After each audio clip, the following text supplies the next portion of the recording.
Hey guys, welcome back to the channel, and today we have got the Hummer H1 back on the table.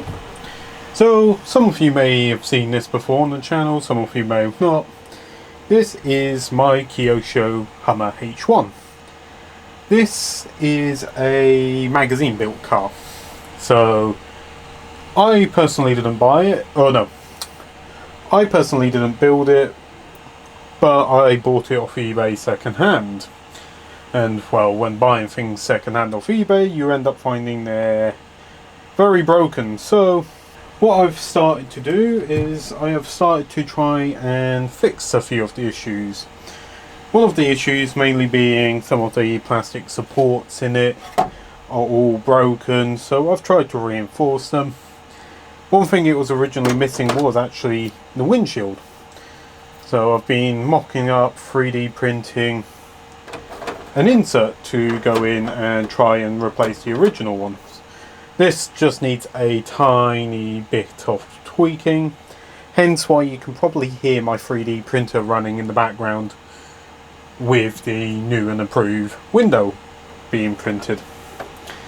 But apart from that, if I take the body off, so some of you already may know, I have already swapped this to electric. It was originally nitro. The chassis itself is based off a Kyosho buggy, but I cannot remember for the life of me which one. But it has portals on it. I thought, you know what, I'll lock the diffs, put a proper crawler motor in it, and use it for off-road. Which brings us to the next issue. The stock tyres were pretty shit. I don't currently have them on because they are in a box underneath my bed, and when I say underneath my bed, right at the far back side of it, because well, they're that shit. I didn't really want to put them back on. So what we've got instead is some 2.2s. As you can tell, I have ran these previously on it. So the other issue we came across was these are a really odd size hex, so I could not find for the life of me any wheels which would fit onto it. So I thought, you know what, let's try some crawler wheels. Of course they're 12mm hex, but these are 2.2s with a narrow rim on it. I tried a wider rim, but the wider rim would hit on the portal box. So my idea was, you can get, on 1/10 scale stuff, you can get pin adapters to run it straight onto the shaft itself. So I custom made in these some pin adapters which will fit the wider shaft. Currently don't have a pin in it, but let me just grab it off to the side. As soon as I put the pin in, I can put the wheel on.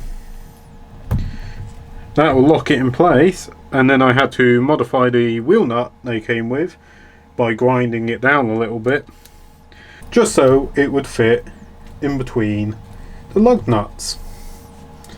I don't know where my socket has disappeared, but these use a 10mm socket to do them up.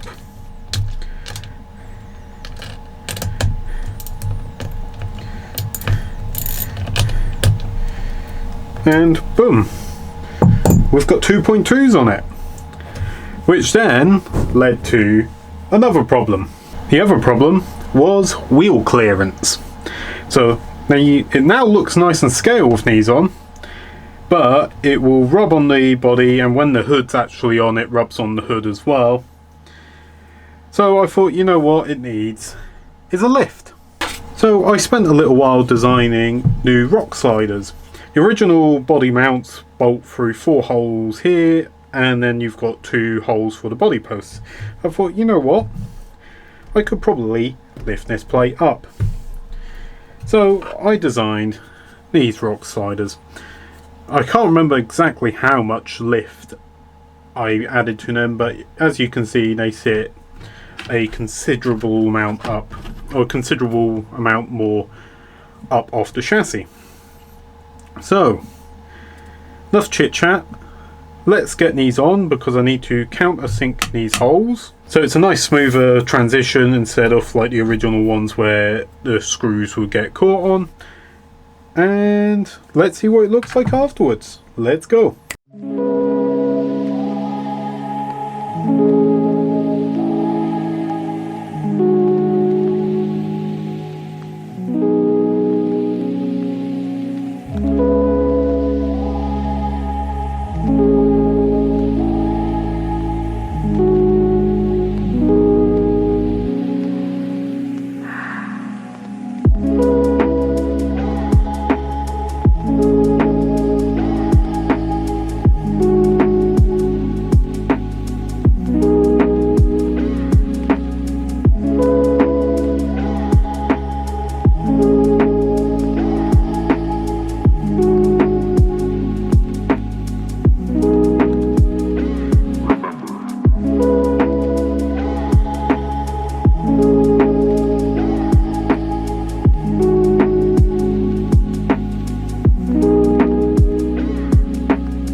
And we are done. So we've got all 4 tyres on, and I've got the new sliders on.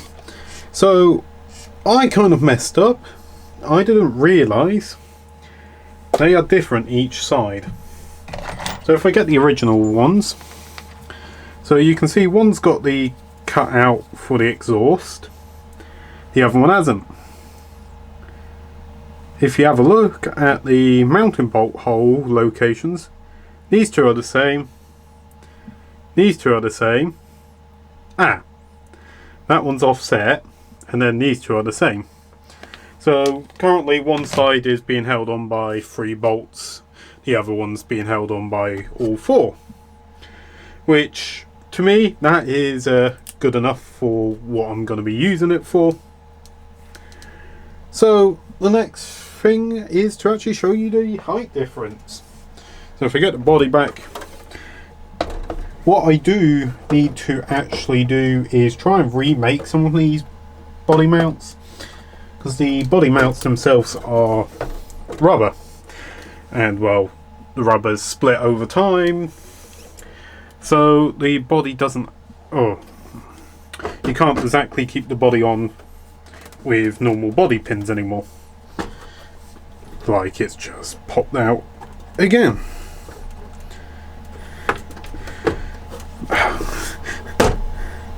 But you can see it's added quite a substantial amount of height difference, but when it's sat on the ground it should probably ride about there, which is almost about stock ride height for it. So enough chit chat. I'm going to get on with doing a few other things, possibly making more body mounts and reassembling it, and then we'll go hit some rocks with it. So let's go.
see.